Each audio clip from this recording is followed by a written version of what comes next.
जय हिंद दोस्तों। कैसे हैं आप लोग। तो आज हम बात करने वाले हैं साल 2024 में आई एक Tamil horror film Conjuring Kanappan के बारे में। फिल्म की स्टार्टिंग में हमें 1930 का समय दिखाया जाता है, जहां पे हम एक विच को देखते हैं जो कि एक वुडू डॉल बना रही थी। वो एक ग्रेव के अंदर से एक बंदे के बाल लेती है और उस वुडू डॉल में लगा देती है, और उस वुडू डॉल को वो एक ड्रीम कैचर में बांध देती है। उसके बाद वो एक मैंशन में जाती है और उस ड्रीम कैचर को उसके अंदर प्लेस कर देती है, और फिर वो अपने आप को स्टैब करके जान से मार डालती है। उसके बाद कहानी प्रेजेंट में आती है, जहाँ में कनप्पन उर्फ केपी नाम के एक बंदे की फैमिली दिखाई जाती है।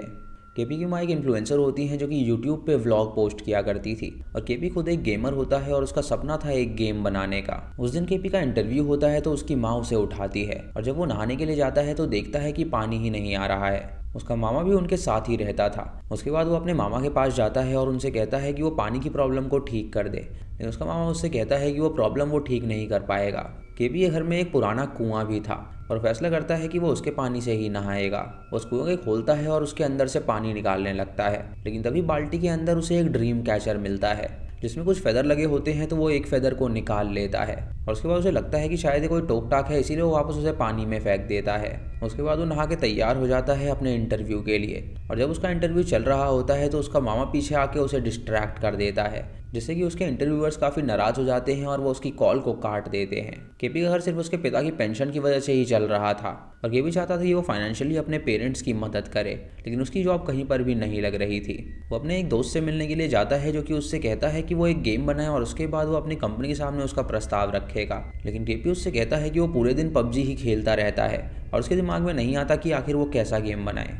तभी उसे डेविल नाम के एक बंदे का कॉल आता है जो कि उससे अपने पैसे मांगता है, तो केपी उससे कहता है कि वो उसके पैसे लौटा देगा। उसका दोस्त उससे पूछता है कि आखिर ये डेविल कौन है, तो वो उससे कहता है कि इसका बेटा उसके साथ पबजी खेला करता था और उसने उसे मोटिवेट कर दिया था, जिसकी वजह से उसने कई सारी स्किन्स खरीद ली थी, और उसका जो बिल बना था वो 10 लाख का था। अब डेविल को जब ये बात पता चली कि उसके बेटे ने 10 लाख रुपए एक गेम में उड़ा दिए हैं, तो उसने उसको बुलाया और उससे कहा कि ये सब उसकी वजह से हुआ है, इसीलिए अब उसे ही ये पैसे चुकाने पड़ेंगे, और अगर वो पैसे नहीं चुका पाया तो वो लोग उसकी हड्डियां तोड़ देंगे। रात को केपी जब घर वापस आता है तो वो अपने कमरे में उसी ड्रीम कैचर को देखता है, और ये देखकर वो हैरान हो जाता है और सोचता है कि ये अपने आप यहाँ तक कैसे आ गया। वो अपने पेरेंट्स और मामा से इस बारे में पूछता है तो वो लोग कहते हैं कि उन्हें नहीं पता कि वो चीज़ यहाँ पर कैसे आई है। केपी दोबारा से उसे कुएं में फेंकने के लिए ले जाता है, लेकिन वो देखता है कि कुआं बंद है। तभी अचानक उसे एक चुड़ैल की आवाज़ आती है जो कि उसका नाम पुकारती है, और ये सुनकर वो हैरान हो जाता है और तुरंत वहाँ से भाग निकलता है। उसके बाद वो इंटरनेट पे सर्च करता है उस ड्रीम कैचर के बारे में, और उसे एक एग्जॉर्सिस्ट का आर्टिकल मिलता है जिसे पढ़ के वो समझ जाता है कि आखिर वो क्या चीज़ है। उस एग्जॉर्सिस्ट को कॉल करता है और उसे इस बारे में बताता है, तो एग्जॉर्सिस्ट उससे कहता है कि वो उसकी फ़ोटो उसे भेजे। जब वो उसे उसकी फ़ोटो भेजता है तो वो उससे कहता है कि ये बहुत ही ज़्यादा खतरनाक लग रहा है, इसीलिए उसको उसी जगह फेंक देना चाहिए जहाँ से उसने उसे उठाया है। केपी उसे बताता है कि उसने उसे फेंकने की कोशिश करी थी, लेकिन वो चीज़ दोबारा से उसके पास आ गई। ये सुन के एग्जॉर्सिस्ट उससे पूछता है कि क्या उसने उसके साथ कुछ छेड़छाड़ करी थी, तो केपी उसे बताता है कि उसने उसके अंदर से एक फेदर तोड़ा था। ये सुन के वो हैरान हो जाता है और उससे कहता है कि उसने बहुत बड़ी गलती कर दी है। अब जब कभी भी वो सोएगा वो ड्रीम में चला जाएगा, और अगर वो वहाँ पे मर गया तो वो रियल लाइफ में भी मर सकता है। केपी उसकी बात पे यकीन नहीं करता और उससे कहता है कि वो पागलों की तरह बात ना करे। रात को जब वो सो रहा होता है तो अचानक से वो उस ड्रीम हाउस में पहुंच जाता है जिसके बारे में वो एग्जॉर्सिस्ट बात कर रहा था। वहाँ पे उसे एक आत्मा दिखाई देती है जो कि उसे डराने लगती है, और ये देखकर वो बहुत डर जाता है और तभी उसकी नींद खुल जाती है। अब उसे पता लग गया था कि जो एग्जॉर्सिस्ट कह रहा था वो बिल्कुल सच है, इसीलिए वो इस ड्रीम कैचर को उठा के दोबारा से कुएं में फेंक देता है। उसके बाद वो एक साइकेट्रिस्ट के पास जाता है अपने आप को दिखाने के लिए, और साइकेट्रिस्ट उसके चेकअप करके उसे कुछ दवाइयाँ देता है। जब वापस अपने घर जाता है तो दोबारा से अपनी दीवार पे वो उस ड्रीम कैचर को देखता है, और ये देखकर वो समझ जाता है कि उसे फेंकने से वो चीज़ दोबारा उसके पास आ जाएगी, और ये देखकर वो समझ जाता है कि उसे फेंकने का कोई फ़ायदा नहीं है। उसके बाद जब वो सोता है तो दोबारा से अपने ड्रीम में वो उस मैंशन में पहुंच जाता है जहाँ पे एक आत्मा उसे डराने लगती है, तो वो मैंशन के बाहर भागता है, लेकिन बार बार वो उसी मैंशन के अंदर आ जा रहा था, जिससे वो समझ जाता है कि वो यहाँ पे ट्रैप हो चुका है और इससे बाहर निकलना बहुत ही मुश्किल है।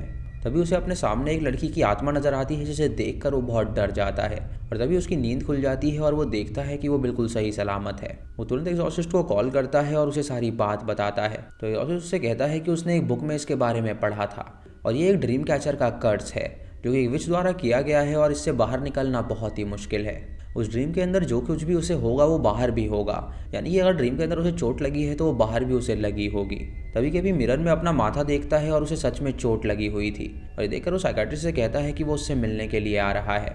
जब साइकाट्रिस्ट उससे मिलता है तो वो उसे बताता है कि उसी ड्रीम के अंदर एक की होगी जो कि उसे ढूंढनी होगी उस ड्रीम से बाहर निकलने के लिए। वो उसे भी कहता है कि वो उस ड्रीम कैचर को संभाल के रखे ताकि कोई और उससे छेड़छाड़ ना कर पाए।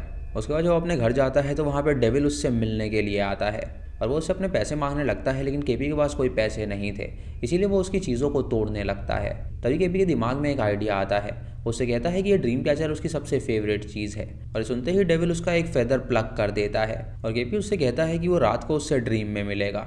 उसके बाद वो साइकाट्रिस्ट के पास जाता है और उसे वो ड्रीम कैचर दिखाता है और जब वो साइकाट्रिस्ट को सारी बात बताता है तो साइकाट्रिस्ट को यकीन नहीं होता, इसीलिए वो भी एक फेदर को प्लग कर देता है और उससे कहता है कि अगर ये सच है तो वो रात को मिलेंगे। अब रात को जब वो तीनों सोते हैं तो वो तीनों ही उस मैंशन में पहुंच जाते हैं और एक दूसरे को वहां पर देखकर वो तीनों हैरान हो जाते हैं। तभी वहां पे वो आत्मा आती है जो कि उन्हें डराने लगती है और वो उन्हें बुरी तरह पीटती है, जिससे वो वहां से भागने की कोशिश करते हैं।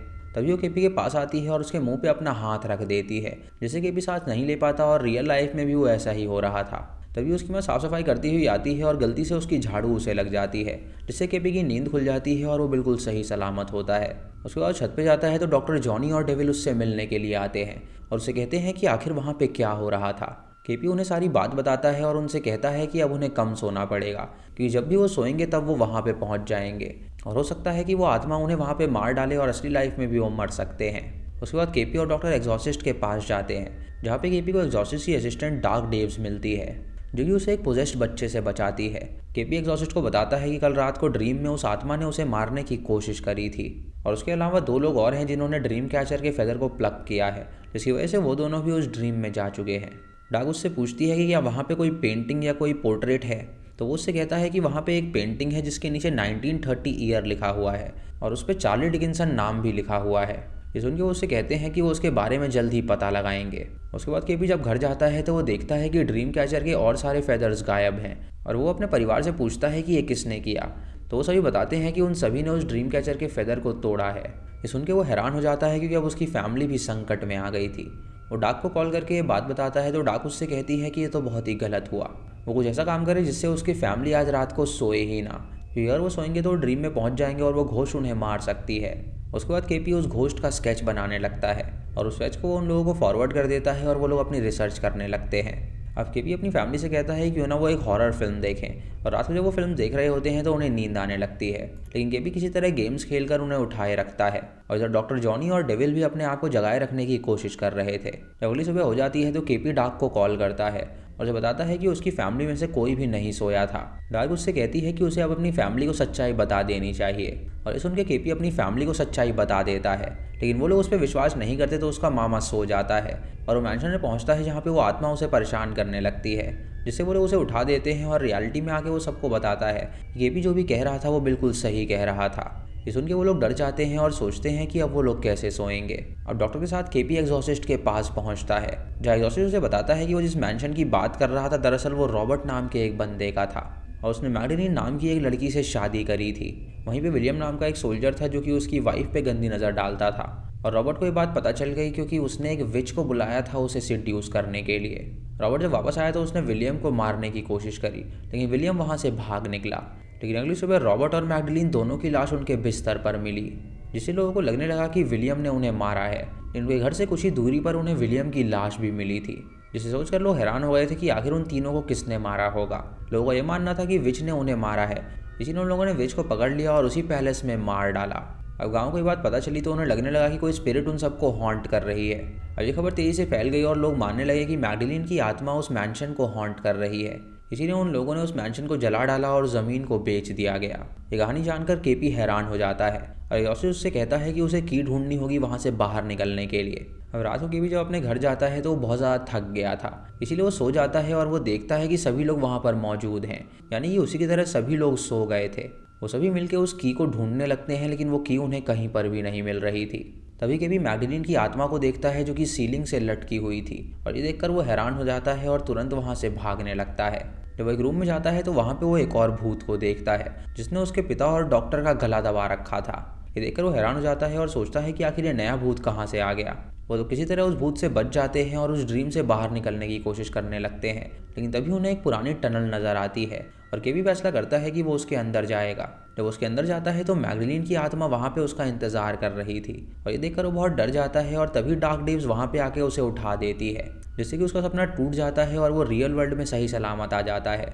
उसके बाद वो अपने माता पिता और सभी लोगों को उठाता है, जिससे कि उन सब लोगों की भी जान बच जाती है। उसके बाद वो एग्जॉर्सिस्ट से मिलने के लिए जाता है, जहाँ एग्जॉर्सिस्ट उससे कहता है कि मिरर्स की मदद से वो स्पिरिट को कैद कर सकते हैं और जब भी मिरर टूटेगा वो घोस्ट भी मर जाएगा। उसके बाद डार्क डेव्स केपी को लेकर अपनी एक आंट के पास जाती है, जो कि उसे बचपन में ब्रिटिशर्स की कहानी बताया करती थी। वो उस आंट से रॉबर्ट की कहानी के बारे में पूछती है, तो वो उसे बताती है कि रॉबर्ट के साथ 1930 में ये केस हुआ था। डार्क उससे पूछती है क्या उसके पास कोई फ़ोटो है, तो वो उसे उस टाइम की एक फ़ोटो दिखाती है जिसके अंदर रॉबर्ट की फ़ोटो थी। और जब केपी उस फोटो को देखता है तो केपी उससे कहता है कि जिस आत्मा को उसने देखा वो रॉबर्ट की आत्मा नहीं थी। तभी उसकी नज़र विलियम की फ़ोटो पे पड़ती है, तो वो उसे बताता है कि जिस आत्मा को उसने देखा था वो विलियम की आत्मा थी। और इससे दोनों हैरान हो जाते हैं और सोचते हैं कि आखिर विलियम की आत्मा वहाँ पे क्या कर रही है। इधर एग्जॉर्सिस्ट जब अपने रूम में होता है तो अचानक से उसे हार्ट अटैक आ जाता है, जिसकी वजह से लोग उसे हॉस्पिटल में भर्ती कराते हैं। डार्क और केपी जब हॉस्पिटल पहुंचते हैं तो डॉक्टर उन्हें बताता है कि उनकी तबीयत अब ठीक है, लेकिन उन्हें 2 दिन का बेड रेस्ट दिया गया है, जिसकी वजह से एग्जॉर्सिस्ट अब केपी की मदद नहीं कर सकते थे। डार्क केपी से कहती है कि वो 2 दिन तक ना सोएं, क्योंकि एग्जॉर्सिस्ट का गाइडेंस लेना बहुत ज़्यादा ज़रूरी है। अभी तो किसी तरह 2 दिन बिताते हैं और नहीं सोते, लेकिन अगले ही दिन डॉक्टर उनके घर में आता है और सबको ही डिजी सा फील होने लगता है। डॉक्टर उन्हें बताता है कि इतने घंटों से ठीक से ना सोने की वजह से अब वो लोग हेलुसिनेट कर रहे हैं। वो एक दवाई प्रिस्क्राइब करता है और उसके मामा को लाने के लिए कहता है, लेकिन वो बंदा गलती से दूसरी दवाई उठा के ले आता है जो कि स्लीपिंग पिल्स थी। अब वो सभी उसे खा लेते हैं और उन सबको ही नींद आ जाती है और वो सभी अपने आप को फिर से उस ड्रीम में पाते हैं। केपी बड़ी चालाकी से विलियम की आत्मा को 2 रिफ्लेक्शन के बीच में ट्रैप कर देता है और मैगडलीन की आत्मा ये देखकर हैरान हो जाती है। केपी उससे पूछता है कि आखिर यहाँ पे क्या हुआ था जिसकी वजह से वो लोग यहाँ पे ट्रैप हैं, तो मैगडलीन उन्हें अपनी सच्ची कहानी सुनाती है। वो कहती है कि 1930 में वो यहाँ पे एक डॉक्टर हुआ करती थी और यहाँ पे जो भी सोल्जर्स थे वो उनका चेकअप करती थी। वहीं पे उसे विलियम मिला था और उन दोनों को एक दूसरे से प्यार हो गया था, लेकिन रॉबर्ट जब एक दिन उसका चेकअप कराने आया तो रॉबर्ट ने उसे अपनी बीवी बनाने का सोच लिया। रॉबर्ट एक गंदा इंसान था जो कि औरतों को बहुत ही ज़्यादा मारा पीटा करता था। उसने ज़बरदस्ती उससे शादी कर ली और उसे अपने घर में ही वो रखता था। एक दिन रॉबर्ट को गवर्नमेंट के काम की वजह से कहीं पे जाना था और यही मौका देखकर विलियम एक विच से मिलने के लिए गया, जहाँ पे उसने विच को अपनी प्रॉब्लम बताई तो विलियम ने उसका सल्यूशन निकाला। विलियम ने उन्हें एक ड्रीम कैचर दिया और उसे कहा कि वो लोग इस ड्रीम कैचर का एक फेदर निकाल लें, जिससे वो दोनों जब भी सोएंगे तो वो उस ड्रीम वर्ल्ड में पहुंच जाएंगे, जहाँ पे वो दोनों मिल सकते हैं और एक दूसरे से प्यार कर सकते हैं। कई दिनों तक वो लोग अपने ड्रीम में ही मिलते रहे और वहाँ पे उन्हें काफ़ी ज़्यादा अच्छा लगता था। उस विच ने उन्हें एक कटा हुआ मंकी पॉ भी दिया था और एक स्पेल सिखाया था जिससे कि वो लोग हमेशा के लिए वहाँ से बाहर निकल सकते थे, लेकिन रॉबर्ट के एक सोल्जर ने उनकी बातें सुन ली थी, जिसकी वजह से उसने रॉबर्ट को सब बता दिया और रॉबर्ट ने भी उस ड्रीम कैचर से एक फेदर निकाल लिया, जिसकी वजह से रॉबर्ट उनके ड्रीम में आ गया और उन दोनों को जान से मार डाला। लेकिन मरने से पहले उसने उसे भी स्टैब कर दिया, जिससे रॉबर्ट की भी जान चली गई। अब रॉबर्ट को बाहर निकलने के लिए वो स्पेल चाहिए था और वो उनकी आत्माओं को पीटता था ताकि वो उनसे स्पेल निकलवा सके, लेकिन एक दिन अचानक रॉबर्ट की आत्मा दीवार में दफन हो गई और मंकी पॉ भी उसके साथ ही है। सभी ये सच्ची कहानी सुन के परेशान हो जाते हैं और अब उन्हें सच्चाई पता लग गई थी। तभी डार्क केपी के घर में आती है और सभी को उठा देती है।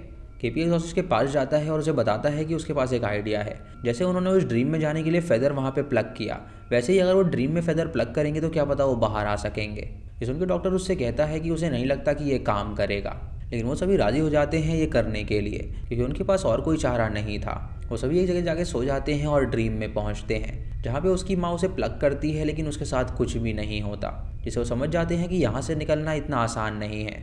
अब डार्क अपनी आंटी को फ़ोन करती है और उससे उस विच के बारे में पूछती है, तो उसकी आंटी उसे बताती है कि दरअसल वो उस विच की ग्रेट ग्रैंड डॉटर है। ये सुन के वो हैरान हो जाती है और डॉक्टर उससे कहता है कि वो विच की आत्मा को उसके अंदर लाएगा ताकि वो उसे पोजेस करे और कुछ बातें वो उससे निकलवा सके। उस आत्मा को उसके अंदर बुलाता है और उससे पूछता है कि आखिर वहाँ पे क्या हुआ था, तो विच लिख के सारी बात उसे बता देती है। उस विच ने ये लिखा था कि रॉबर्ट, विलियम और मैगडलीन जब उसके अंदर मर गए थे तो उन लोगों की आत्मा उसी ड्रीम हाउस में ट्रैप हो गई थी। रॉबर्ट रोज उन्हें टॉर्चर करता था ताकि वो उनसे मंकी पॉ का स्पेल निकलवा सके, इसीलिए उसने रॉबर्ट का एक वुडू डॉल बनाया और ड्रीम कैचर के साथ टांग दिया, जिसकी वजह से वो दीवार के अंदर दफन हो गया। डॉक्टर और डार्क ये देखकर समझ जाते हैं कि अगर वुडू डॉल के साथ कोई छेड़छाड़ करेगा तो रॉबर्ट की स्पिरिट वापस आ जाएगी और उन्हें जान से मार डालेगी। अब डार्क भी उस ड्रीम हाउस में जाने का फैसला करती है और वो उस ड्रीम कैचर का एक फेदर तोड़ के सो जाती है, जिससे वो भी उस ड्रीम के अंदर आ जाती है। वो सबको बताती है कि उन्हें वुडू के साथ बिल्कुल भी छेड़छाड़ नहीं करनी है, लेकिन तभी अचानक वो वुडू नीचे गिर जाता है और रॉबर्ट की आत्मा आज़ाद हो जाती है। वो एक एक करके उन सबको पीटने लगता है और मैगलिन की आत्मा को ट्रैप कर लेता है और उससे पूछता है कि वो स्पेल उसे बता दे, लेकिन मैगलिन उससे कहती है कि वो स्पेल उसे वो नहीं बताने वाली। तभी केपी उसकी जेब से मंकी पॉ चुराता है और मैगलिन के पास जाके उससे वो स्पेल पूछता है। तो मैगलिन उससे कहती है कि उनमें से किसी एक को रॉबर्ट की आत्मा ने पोजेस कर रखा है, इसीलिए वो स्पेल को वो उसके सामने नहीं बोल सकती।